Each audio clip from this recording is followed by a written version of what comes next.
Good morning everyone. क्या बता रहे थे? Good morning everyone.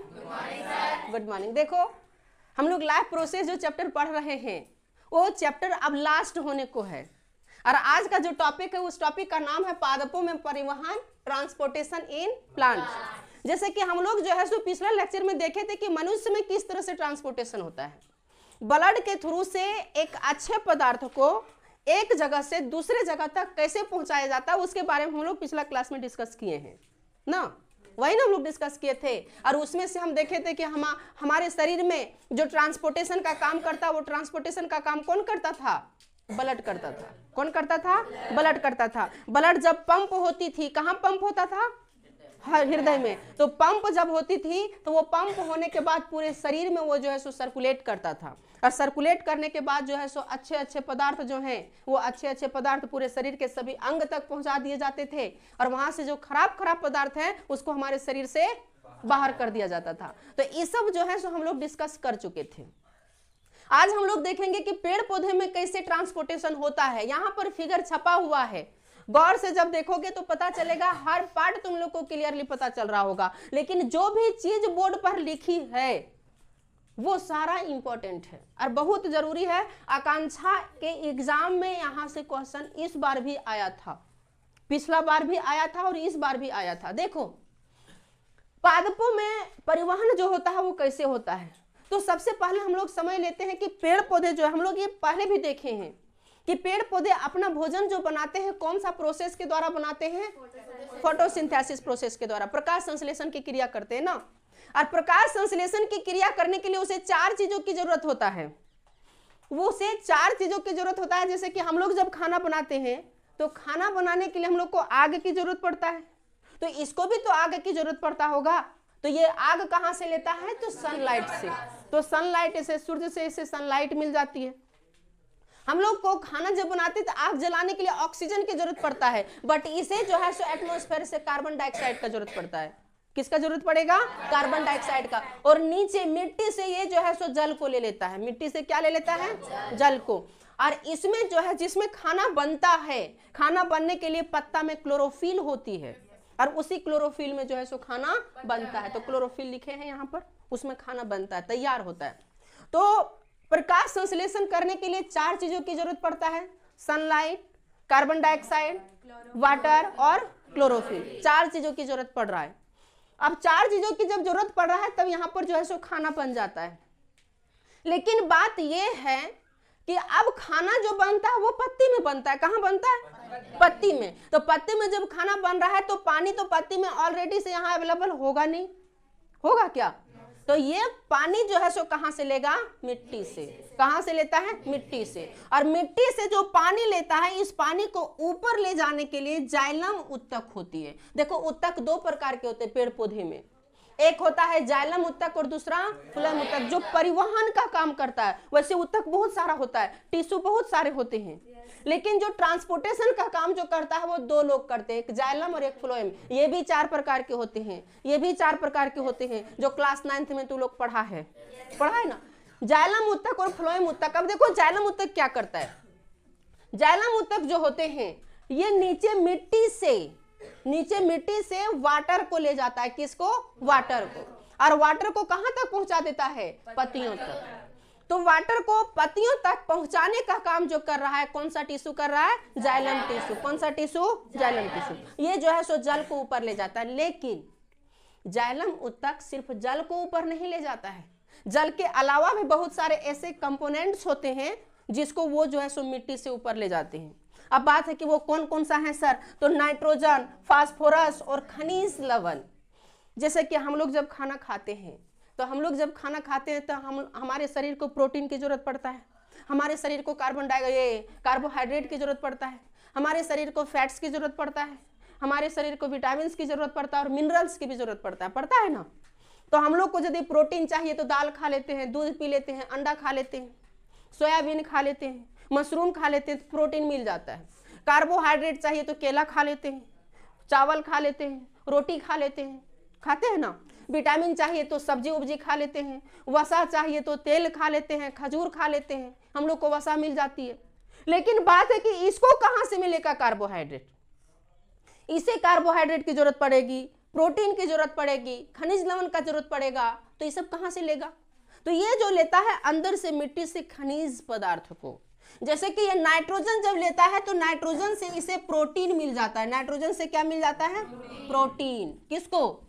पेड़ पौधे को। नाइट्रोजन से प्रोटीन मिल गया। इसी तरह से फास्फोरस लेता है और खनिज लवण लेता है। 17 प्रकार के खनिज लवण लेते हैं ये। 17 खनिज लवण जो है, 17 प्रकार के खनिज लवण वो मिट्टी से खींच करके ये जाइलम तक कहां तक पहुंचा देता है? पत्तियों तक, और पेड़ पौधे के पूरे भाग तक पहुंचा देता है। कौन? जाइलम। समझो कितना काम करता है कि ये खनिज लवण पानी के साथ साथ, पूरे खनिज लवण के साथ साथ नाइट्रोजन और फास्फोरस को मिट्टी से खींच करके कहां ले जाता है? पूरे शरीर के सभी भागों तक वो पहुंचा देता है। इतना अच्छा काम करता है परिवहन का काम। और वही हमारे शरीर में कौन करता था?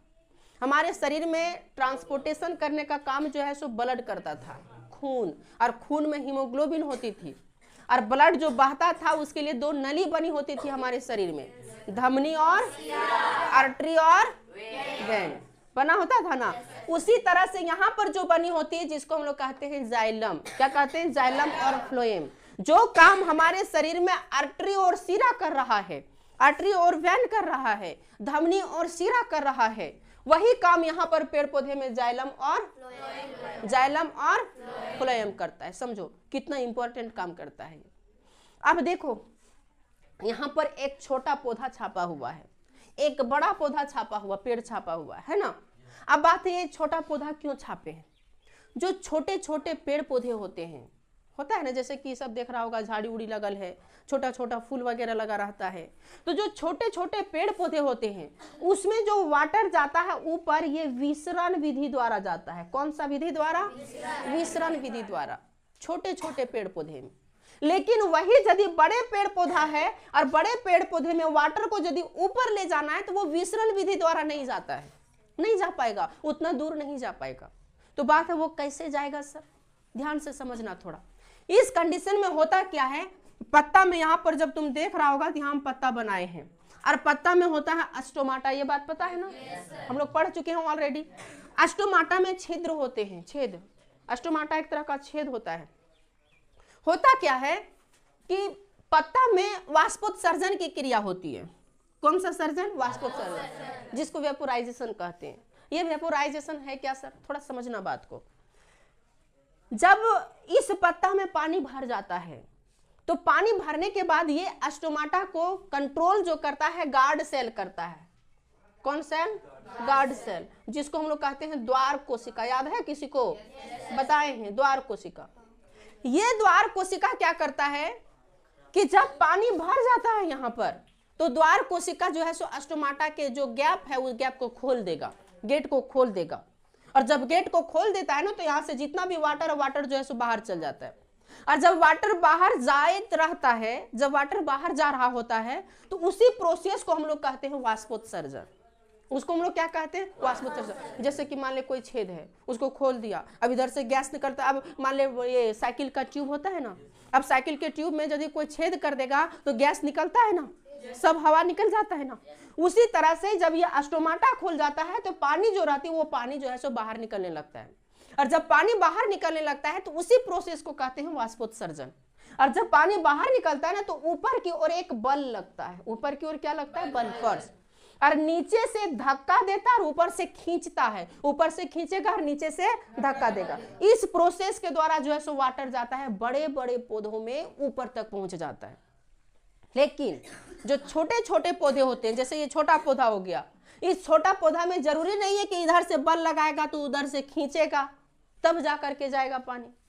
समझा कि नहीं? इसमें ऐसा नहीं होता, इसमें विसरण द्वारा चल जाता है, एक कनेक्टेड रहता है। जैसे कि कभी तुम लोग ढिबरी देखा है? ढिबरी, ढिबरी, लालटेन, लैंप। पहले लैंप चलता था, हम लोग जो है सो ढिबरी के पास पढ़ा करते थे। तो ढिबरी जो होता था इतना बड़ा होता था, उसमें बाती लगा देता था, उसमें केरोसिन तेल डाल देता था, जला देते थे, वो जलित रहता था। थोड़ा सा हवा आया तो भूत भी जाता था। बार बार जो है सो उसको जला करके लाते थे चूल्हा के पास से। अभी तो वो सब सिस्टम खत्म। अभी स्विच ऑन करो, लाइट जल गया, ऐसा सिस्टम है ना अभी। और वहाँ भी कहाँ उठ के नहीं, जहाँ सुतल है वहीं से स्विच ऑन करो ऑफ करो। अभी का समय ऐसा आ गया रिमोट सिस्टम है, रिमोट से स्विच ऑफ करो, रिमोट से स्विच ऑन करो। एक समय ऐसा आएगा कि बोल करके स्विच ऑफ बोलेगा, ए स्विच ऑफ, स्विच ऑफ हो जाएगा, बोलेगा स्विच ऑन, स्विच ऑन हो जाएगा। एक समय ऐसा होगा, आएगा उस कंडीशन में। देखो लाइट आया है क्या, ऑन कर दो, ऑन कर दो, लास्ट वाला और उसके बगल वाला।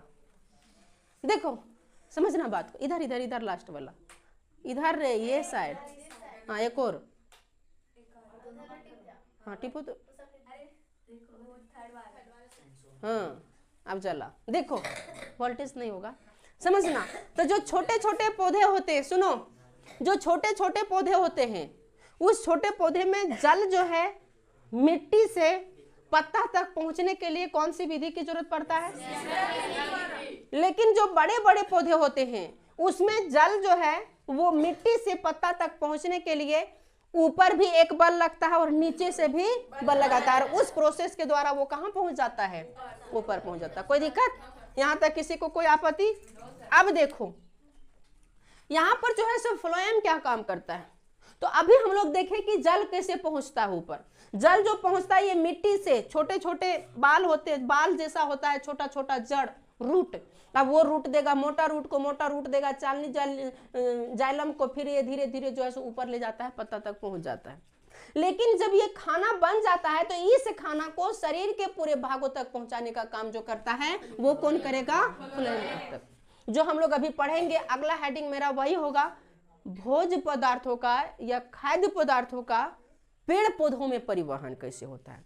यानी जैसे कोई खाना बन गया, तो जो खाना बन गया तो उसके शरीर के, उस पेड़ पौधे के पूरे शरीर तक पहुंचाने का काम फ्लोएम करता है। लेकिन कैसे करता है, कौन सा प्रोसेस के द्वारा करता है, उसको भी हम लोग देखेंगे। तो इतना क्लियर हो गया ना?